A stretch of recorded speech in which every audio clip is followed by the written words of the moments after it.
What is going on, everyone? Griffin here, coming at you with some Talon gameplay. And today we're going to be talking about one of the most busted DMRs in Rogue Company, the D3DI. Let's head over.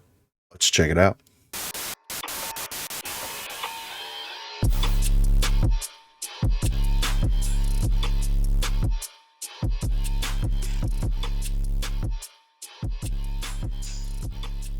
So the D3DI kind of feels like it is reigning supreme for the most part as of right now within the DMR category for Rogue Company.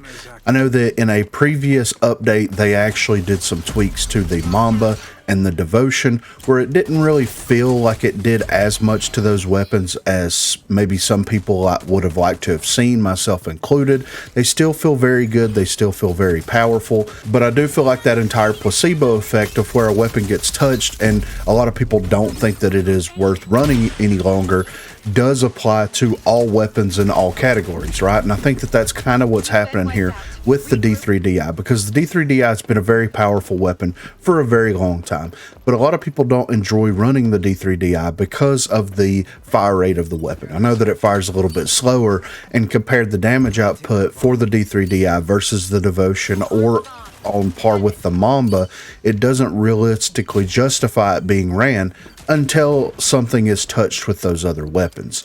We got those changes with the Mamba, we got the changes with the Devotion, and now people think that those are unreliable and unusable weapons, which I don't fully agree with. I think that they're still fantastic weapons. I still think people can do incredible things with those weapons, and like their balance changes that they received doesn't really feel like it did much of anything to those weapons specifically.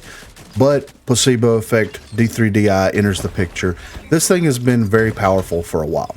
And the problem with DMRs that I've noticed is the fact that like the development team at some point, and I don't know if it's the current development team or the previous development team or whoever was in charge at the time, decided that the DMRs weren't performing up to whatever standard that they set the DMRs to perform at. So they decided to go in there and do some tweaks to these DMRs.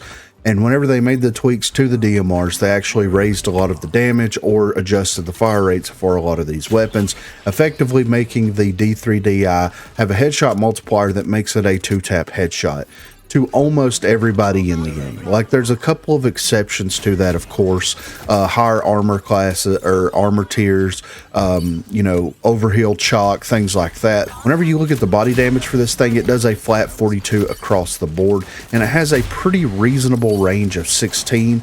It's not the most, you know, like the Devotion has a longer range, the Mamba has a longer range, the Aaron has a longer range, so the D3DI kind of falls short on like having those longer range engagements. But if you were into that like mid to long range kind of area and you're able to get in there and get some headshots on some people, if you're not downing them in 2 shots, then you are absolutely destroying the HP that they have access to.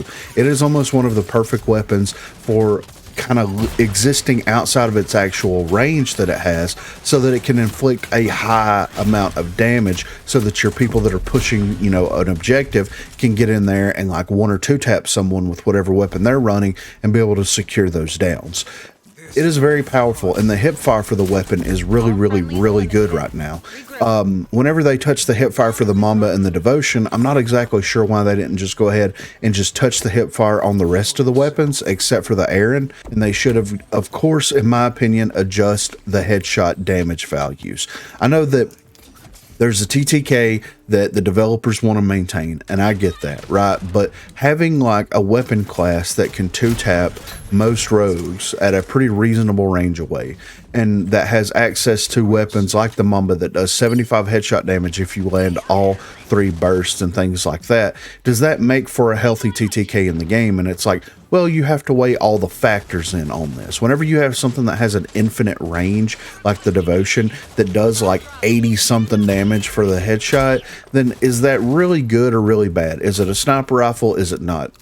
Should it be classified as a sniper rifle? Shouldn't it? That's a whole different topic for conversation, but that's a conversation that I feel that the developers realistically need to take into consideration here, because the DMRs flirt the line of being like the mid-ground between assault rifles and sniper rifles, right? That's where they're supposed to exist. So they're supposed to be something that hits a little bit harder, that's a little bit punchier at those extended ranges. And I get exactly where they're supposed to exist. But with the DMRs kind of flirting that line of being the middle ground between assault rifles and sniper rifles, I get where they're supposed to exist, but that's where that balance needs to kind of come into consideration. They're not supposed to be good at up close engagements. They're not supposed to be good at like getting pushed by multiple people. Even if you factor in your rogue's abilities and their gadgets and things that they have access to, are they realistically supposed to perform up to the snuff that they have been performing? And I would say no. You can skirmish all day long with the Mamba. The Mamba, you can use it as long range, you can use it as short range, you can hip fire with it. The same thing with the D3DI. You can hip fire with it and it's still good. You can ADS with it and it's still good. You have great close, mid, and long range damage potential. It's very well suited for people that want to skirmish with something that is more akin to a shotgun as opposed to something that is more akin to a submachine gun, right? And a sniper rifle too. So they do need to go in there. They do need to make a couple of tweaks to the DMRs, in my opinion. But I think that the D3DI right now is just absolutely insane. It is a very good DMR. And here's the thing with DMRs. People have to have patience when it comes to running the DMRs. And with the D3DI, you don't have to have a ton of it. The same thing with the Mamba, the same thing with the Devotion. You don't have to have a ton of patience when it comes to running these weapons, because to me, the D3DI should be a bolt action marksman rifle. It's not, of course, but it should be, where that fire rate should be almost double based on the amount of damage that it can do. None of the weapons in the game are like that. And realistically, should they be like that? And I think that that's a pretty interesting topic to kind of cover potentially in a future video. Should the DMRs be something that is very, very powerful, but where the fire rate suffers, but you gain all the benefits of running something like that? What do you guys think? Do you think that the DMRs need to be tweaked slightly? Do you feel like that they're in a good position that they are in now? Also, what are your thoughts on the D3DI? Do you feel like the D3DI is a very powerful, like almost overpowered weapon, or do you think it kind of currently exists in a good spot? Do you think that they could do some tweaks or some changes to the weapon to make it just a little bit more fair and a little bit more balanced? The biggest thing that I would do is either adjust the fire rate of the weapon and make it like a 3.5 as opposed to a 3.33, or I would adjust the headshot damages for the weapon.